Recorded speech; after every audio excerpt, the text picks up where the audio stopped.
Salut, c'est Trado, je suis content de vous retrouver pour ce nouvel épisode de la construction de votre portefeuille avec des ETF. Je vous rappelle que ce format ne s'adresse pas aux traders, ce format s'adresse aux investisseurs de long terme qui veulent constituer au meilleur prix un portefeuille basé sur des ETF qui sont des produits qui permettent pour un prix absolument sans équivalent de bâtir intelligemment, simplement, rationnellement vos actifs de long terme. Je vous rappelle que cela repose sur des éléments multiples. Le premier, c'est que on a ici une stratégie de type cœur satellite, c'est-à-dire pour les plus novices d'entre vous, on achète quelque chose de central qui va faire le cœur ou le corps en anglais de votre portefeuille. Il peut s'agir de plusieurs choses, mais en tout cas c'est l'esprit de votre portefeuille. Et ensuite on va compléter avec des poches particulières. Ici dans votre exemple, alors, imaginons que vous achetiez un ETF monde avec 70% de votre capital. Vous allez ensuite compléter avec des valeurs de conviction qui vont dynamiser votre portefeuille, par exemple des économies émergentes, le développement durable, du luxe, ou alors on peut mettre moins que 80%, on peut mettre 70, 60, 90%. L'idée est toujours la même, c'est que vous avez un paquebot qui est votre cœur de portefeuille, qui a un ETF très général, et puis derrière vous allez colorer votre patrimoine avec des choses sectorielles ou de conviction qui vont vous permettre de dynamiser vos avoirs.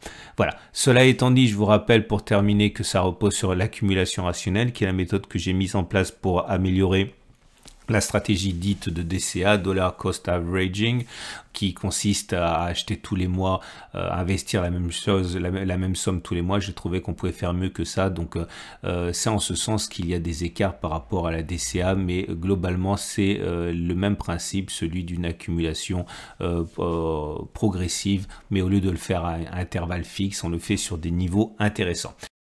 Et on passe donc aux ETF de fonds de portefeuille et l'ETF 23 pays développés, le format classique. Donc attention, un faux ETF monde parce qu'il n'y a pas d'économie émergente. On n'est pas sur zone d'accumulation rationnelle. Il faudrait attendre les 440-430 pour cet ETF monde Amundi. Pour l'instant, on inscrit plutôt des records historiques, toujours dans un excès haussier en termes de volatilité. Je le répète, pas de raison d'accumuler maintenant. Vous avez déjà accumulé ici, normalement sur les 416-404, donc il n'y a pas matière à se précipiter. Et j'ai envie de dire que c'est la même chose pour l'ETF suivant, l'ETF... alors c'est un ETF monde, mais 23 pays développés et également des économies émergentes à l'intérieur, 24. Et là non plus, on n'est pas sur zone d'accumulation rationnelle. Pour moi, la zone d'accumulation rationnelle qui devrait nous intéresser, c'est celle sur laquelle on a déjà sans doute accumulé. Si vous êtes depuis un moment suiveur de cet ETF, les 167, 171, à minima 177, 176 pour accumuler, mais là on n'est pas sur zone d'accumulation rationnelle, donc pas d'urgence. Troisième ETF monde, alors celui-là a ceci de particulier qu'il tient compte des économies développées, des émergents, mais également des capitalisations moyennes. Pour cet ETF iShares, on n'est pas sur zone d'accumulation rationnelle, 67, 767. Il faudrait mieux attendre 65, 66, soit là en retour sur la précédente zone d'accumulation rationnelle qui a déjà sans doute été exploitée, les 63, 61 euros. Alors je précise, si vous n'utilisez pas les mêmes ETF que ceux que j'utilise dans cette vidéo, vous pouvez normalement, à peu de choses près, tracer les mêmes zones et ça donnera les mêmes zones d'accumulation rationnelle. Ils se ressemblent tous.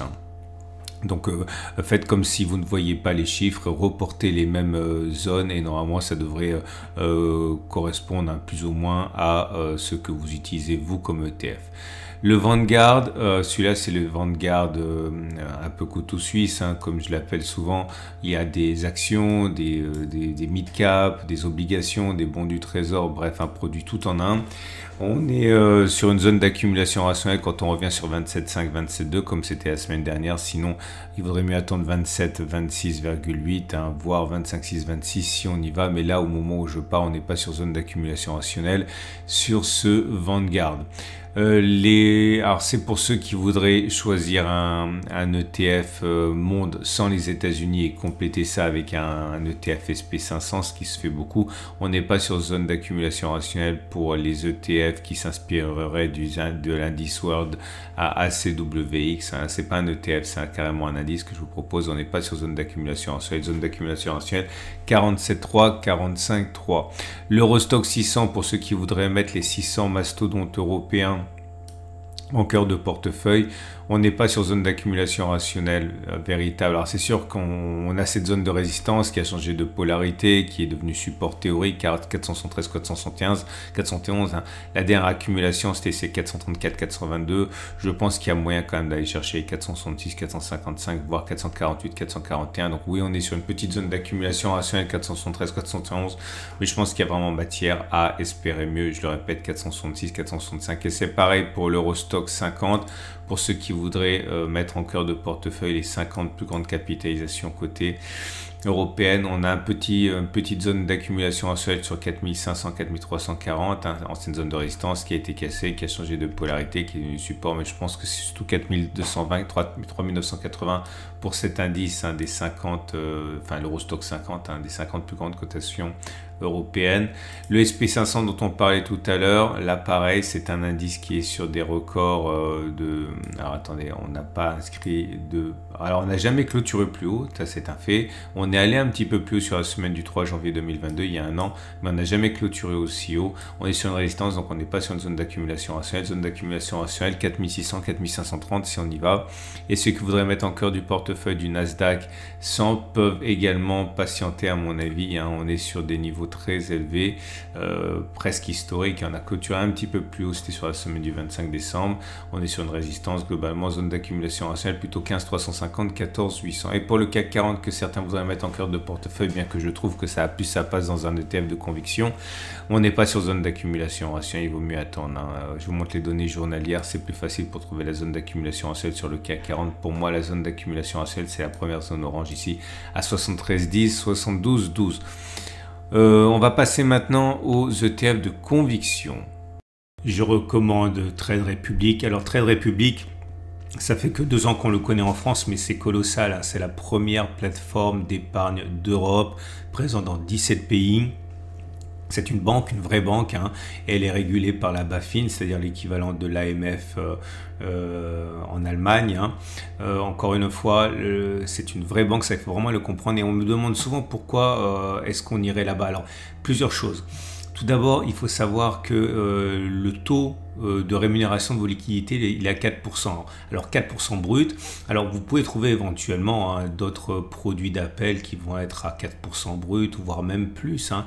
Mais l'avantage, c'est que si vous utilisez Trade Republic, vous êtes toujours en attente, si vous adoptez ma méthode, de zone d'accumulation rationnelle. Si vous avez vos fonds chez Trade Republic, vous pouvez les dégainer très rapidement vos liquidités pour acheter des ETF lorsqu'ils sont en zone d'accumulation rationnelle. Alors que si vous les avez ailleurs, le temps que vous sortiez du produit, que vous transfériez votre argent, tout ça pour éventuellement gagner quelques clopinettes en plus que 4%, si tant est qu'ils arrivent à rivaliser avec 4%, eh bien ça prend du temps et ça rend l'accumulation rationnelle quasiment impossible. Donc c'est pour ça que c'est un ensemble complètement cohérent.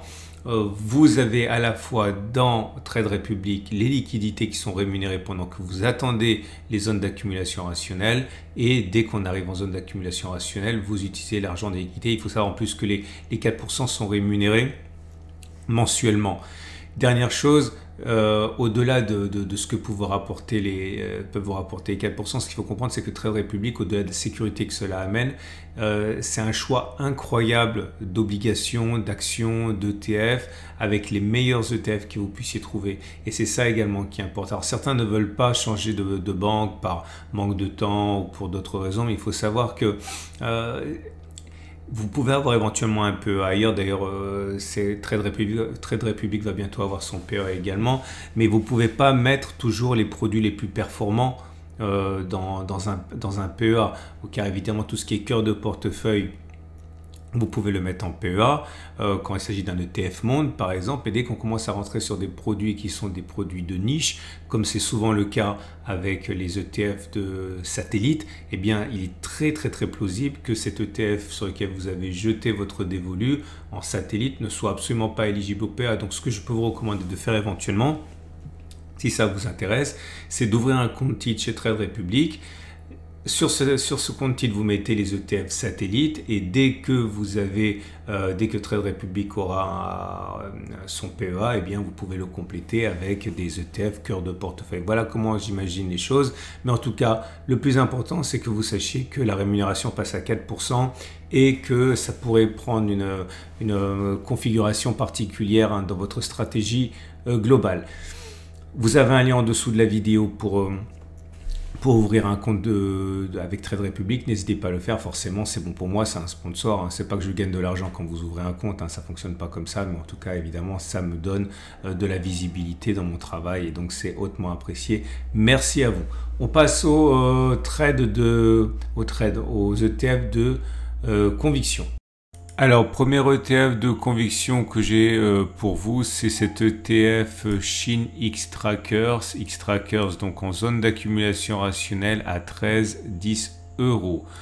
Un autre ETF en zone d'accumulation rationnelle, c'est le Wisdom Tree métaux précieux en zone d'accumulation rationnelle entre 113 et 122 €, donc de l'or, de l'argent, de platine, du palladium. L'agriculture également en zone d'accumulation rationnelle avec ce Wisdom Tree, zone d'accumulation 11,6, 12,2 €. L'écosystème crypto, on sait que ça se réveille et on sait que ça corrige un petit peu suite à la hausse qu'il y a eu en fin d'année dernière, hein, entre octobre et décembre. Le TF a pris 140%, normal de consolider, et on est en zone d'accumulation rationnelle à 6,1, 5,2 € pour cet ETF crypto et blockchain. Vanek, terre rare en zone d'accumulation rationnelle à 10, 9,5 €. Amundi ETF consacré, non, je sais pas ce qu'il fait là, je me suis trompé, il n'est pas du tout en zone d'accumulation rationnelle. Je l'avais mis là parce qu'on me l'a demandé. Bon, ça tombe bien parce que voilà, on n'est pas du tout en zone d'accumulation rationnelle, comme ça c'est fait. L'alimentation et les boissons en zone d'accumulation rationnelle à 133, 125 €. Alors vous avez ici je ne sais pas qu'ils sont en zone d'accumulation rationnelle, mais on me l'a redemandé, donc je vous montre. On n'est pas du tout en zone d'accumulation rationnelle pour cette iShares informatique et internet. De toute façon, quand on est en zone d'accumulation rationnelle, j'essaie vraiment de vous le montrer, à moins que j'oublie. Donc si je vous en parle pas, c'est qu'on n'est pas en zone d'accumulation rationnelle, hein. Amundi PEA économie émergente en zone d'accumulation rationnelle à 20,5, 17,9 €. Son petit cousin spécialisé dans les marchés asiatiques est en zone d'accumulation rationnelle actuellement à 21,2, 18,9 €. Un Amundi Equal Weight Commodities. Alors là, clairement, vous prenez les matières premières, vous enlevez l'agriculture et ça vous donne cet ETF là, donc les minéraux, les métaux, etc. en zone d'accumulation rationnelle à 20,3 €. Un Lixor spécialisé dans les biens de consommation courante et les biens de personnel en zone d'accumulation rationnelle in extremis à 132, 123 €. Je vous rappelle qu'il est très important de savoir ce que vous mettez en portefeuille lorsque vous achetez un ETF, et pour savoir ce qu'un ETF a en portefeuille, il faut regarder sa notice technique. Si vous ne savez pas où trouver les notices techniques, je les ai mises sur mon site. Retrouvez en dessous de la vidéo, il y a un lien qui pointe directement pour que vous sachiez de ce dont il s'agit. Ok. Et enfin, je vous rappelle une fois de plus que mon partenaire, c'est Trade Republic. C'est la plus grande plateforme d'épargne européenne pour les ETF. N'hésitez pas à simplement regarder ce qu'ils ont en catalogue. Vous avez un lien en dessous de la vidéo. Excellente journée, excellent week-end. Je vous dis à la semaine prochaine pour la mise à jour de ce format.